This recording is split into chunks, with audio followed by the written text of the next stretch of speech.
ஏக இறைவனின் சாந்தியும் சமாதானமும் நம்ம அனைவர் மீதும் நின்று நிலவட்டுமாக.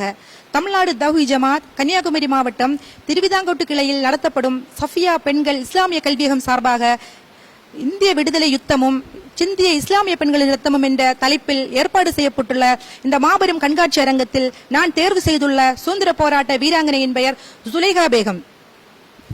ஆங்கிலேயனிடம் அடிமைப்பட்டு கிடந்த இந்த நாட்டை மீட்டெடுப்பதற்காக நம்முடைய முன்னோர்கள் ஏராளமான அர்ப்பணிப்புகளை செய்திருக்கிறார்கள். இஸ்லாமிய ஆண்களுக்கு சமமாக இஸ்லாமிய பெண்களும் தங்களால் முடிந்த அளவுக்கு இந்த தேசத்திற்காக பணியாற்றினார்கள். ஆங்கிலேயனுக்கு எதிரான போராட்டத்தில் தங்களுடைய கணவன்களை பிள்ளைகளை போராட்டத்துக்கு களத்திற்கு அனுப்பி வைத்தும் தங்களுடைய பொருளாதாரங்களை வாரி வழங்கியும் ஆங்கிலேயனுக்கு எதிராக போர்க்கொடி பிடித்துள்ளார்கள். இப்படி சுதந்திர போராட்ட வீராங்கனைகளில் புகழ்பெற்ற ஒருவர் தான் மௌலானா அபுல் கலாம் ஆசாத் அவர்களின் மனைவி சுலைகா பேகம். சுலைகா பேகம் சவுதி அரேபியாவில் பிறக்கிறார்கள். இவரை மௌலானா ஆசாத் அவர்கள் திருமணம் செய்த பிறகு இந்தியாவுக்கு வருகிறார்கள். இந்தியாவுக்கு வந்த இவருக்குள்ளும் விடுதலை வேட்கை பற்றிக் கொள்கிறது. மௌலானா ஆசாத் அவர்கள் 1923 முதல் இந்திய நாடு சுதந்திரம் அடையும் வரை இந்திய தேசிய காங்கிரசின் தலைவராக இருக்கிறார்கள். அது மட்டுமில்லாமல் ஒத்துழையாமை இயக்கம், வெள்ளையனை வெளியேறிக்கும், கிலாபத் இயக்கம், உப்பு சத்தியாகிரக இயக்கம் போன்ற பல்வேறு போராட்டங்களிலும் பங்கெடுக்கிறார்கள். இதனால் அவர் அரசியல் பயணங்கள், சிறைவாசம் என்று அவர் தன்னுடைய மனைவியிடம் சேர்ந்திருந்த நாட்கள் மிகவும் குறைவு. ஆனால் சுலைகா அவர்களோ தன்னுடைய கணவர் தன்னுடன் சேர்ந்திருப்பதில்லை என்று துளிகூட கவலை இல்லாமல் தன்னுடைய கணவர் இந்த நாட்டுக்கு தொண்டாற்றுவதற்கு உறுதியான ஒரு பாலமாக இருக்கிறார்கள். ஒவ்வொரு ஆண் தியாகிகளுக்கு பின்னாலும் அவரை பெற்றெடுத்த தாய், மனைவி, உடன்பிறந்த சகோதரி, மகள் என 4 பெண்களின் தியாகங்கள் ஒளிந்திருக்கும். இதை அபுல் கலாம் ஆசாத் அவர்களை ஒத்துக்கொள்கிறார்கள். என்னுடைய மனைவி சுலைகா எனக்கு ஒரு நல்ல தோழியாகவும் ஒரு உதவியாளராகவும் இருந்தார். என்னுடைய கடினமான நாட்களில் எல்லாம் எனக்கு முழு மனதுடன் ஆதரவளித்தார். நான் சிறையில் இருக்கும் போது எனக்கு ஆறுதல் கூறினார். நான் அதிகம் எழுதக்கூடியவன். நான் எழுதி கொண்டிருக்கும் போது என் அருகில் அமர்ந்து கொண்டு எவ்வளவு நேரமானாலும் எனக்கு விசிறிக்கொண்டே இருப்பார். என்னுடைய மன எண்ணங்களை புரிந்து கொண்ட என்னுடைய நம்பிக்கைக்குரிய பெண்ணவர் என்று தன்னுடைய மனைவியை பற்றி குறிப்பிடுகிறார்கள். 1921ஆம் ஆண்டு கிலாபத் இயக்கத்தில் பங்கு பெற்றதற்காக அபுல் கலாம் ஆசாத் அவர்கள் கைது செய்யப்பட்டு கல்கத்தா சிறையில் அடைக்கப்படுகிறார். அவருக்கு ஒரு வருட தண்டனை கொடுக்கப்படுகிறது.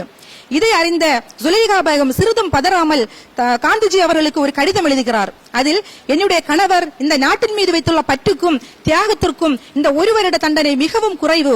இந்த தீர்ப்பானது அவரது தியாகத்துக்கு இழைக்கப்பட்ட அநீதியாகும் என்று கூறி இன்று முதல் இந்த வங்காளத்தின் முழு கிலாபத் இயக்கத்தையும் நானே வழிநடத்தினேன் என்று உறுதி கூறுகிறார்.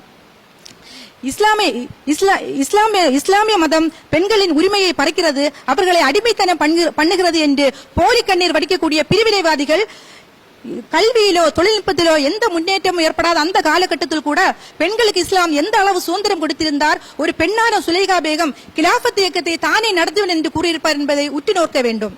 மௌலானா அவர்கள் சிறையில் இருக்கும் போதே சுலைகா அவர்கள் உடல்நலம் மிகவும் கடுமையாக பாதிக்கப்படுகிறார்கள். அவர்களுடைய உறவினர்கள் நீங்கள் சிறைத்துறை அதிகாரிக்கு கடிதம் எழுதி உங்கள் கணவரை விடுவிக்க சொல்லுங்கள் என்று கூறிய போது, இந்த நாட்டின் விடுதலைக்காக போராடி என்னுடைய கணவர் சிறையில் இருக்கும் போது நான் உயிர் விடுவதில் மிகவும் பெருமை கொள்கிறேன் என்று கூறி மறுத்து விடுகிறார்.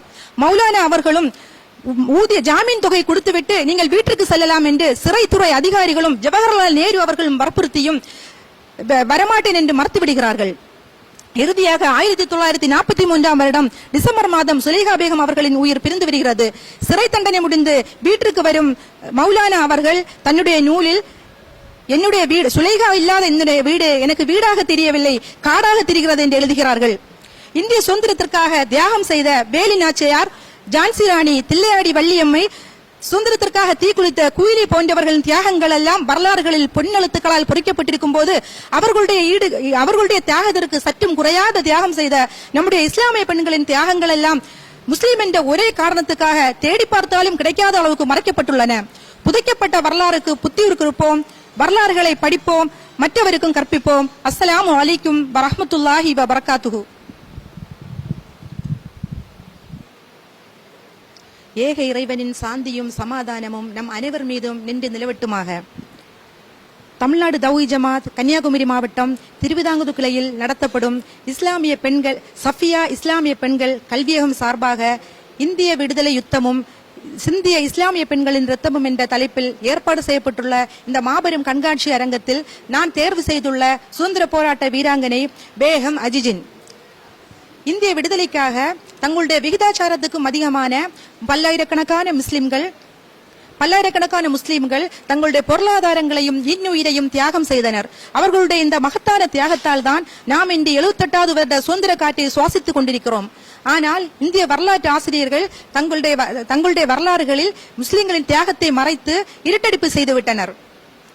இந்த நேர்மையற்ற எழுத்தாளர்களால் முஸ்லிம் சமுதாயம் வஞ்சிக்கப்பட்டது. இதன் காரணமாக இஸ்லாம் வாளால் தான் பரப்பப்பட்டது என்ற ஒரு தவறான செய்தி மாற்று மத சகோதரர்களின் உள்ளங்களில் பதிவாகிவிட்டது. இஸ்லாம் தீவிரவாதத்தை தான் போதிக்கின்றது. முஸ்லிம்கள் அனைவரும் தீவிரவாதிகள் என்ற கருத்து ஒரு விஷ கருத்தை போல இந்த பூமியில் விதைக்கப்பட்டு விட்டது. இஸ்லாத்தை வெறுப்பவர்கள் முஸ்லிம்கள் மீது வீசக்கூடிய கூறிய ஆயுதம் வரலாறு.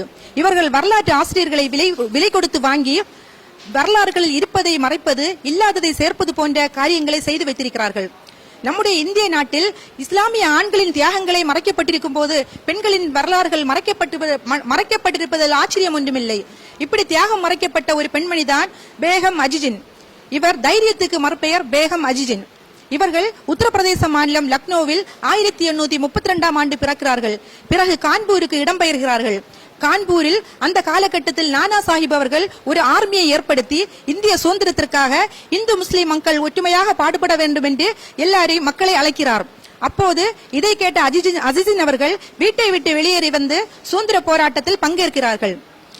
தன்னுடைய ஒருத்தியின் வாழ்க்கை மற்ற பல பேருக்கு உதவ வேண்டும் என்று நினைத்து அதற்கேற்ப செயல்படுகிறார்கள்.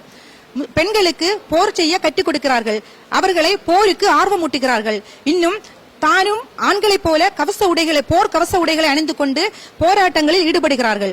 போராட்டத்தில் கலந்து கொள்ளாமல் இருக்கும் இளைஞர்களுக்கு வளையல்களை கொடுத்து நீங்கள் இதை அணிந்து கொண்டு வீட்டில் அமர்ந்து கொள்ளுங்கள் என்று அவர்களுக்கு விடுதலை வேட்கையை தூண்டுகிறார்கள். இன்னும் போர்க்களத்தில் காயம்பட்ட தியாகிகளுக்கு மருத்துவ பணிவிடை செய்வது, அவர்களுக்கு தேவையான துணிமணிகள், போர் ஆயுதங்களை தான தர்மமாக பெற்றுக் கொடுப்பது போன்ற பணிகளையும் செய்கிறார்கள். பிரிட்டிஷ் அரசாங்கத்தின் ரகசியங்களை எல்லாம் திரட்டி சுதந்திர போராட்ட தியாகிகளுக்கு அனுப்பி வைக்கிறார்கள். இறுதியில் பிரிட்டிஷ் அரசாங்கம் அவர்களுக்கு எதிராக செயல்பட்டதாக இவரை கைது செய்கிறது.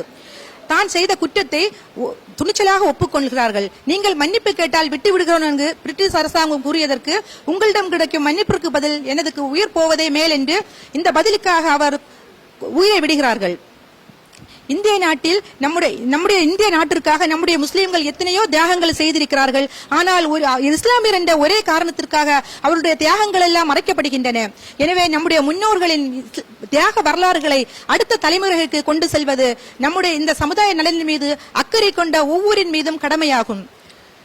புதைக்கப்பட்ட வரலாறுக்கு புத்தியிருப்போம், வரலாறுகளை கற்போம், மற்றவர்களுக்கும் கற்பிப்போம். அஸ்ஸலாமு அலைக்கும் வரஹ்மத்துல்லாஹி வபரகாத்துஹு.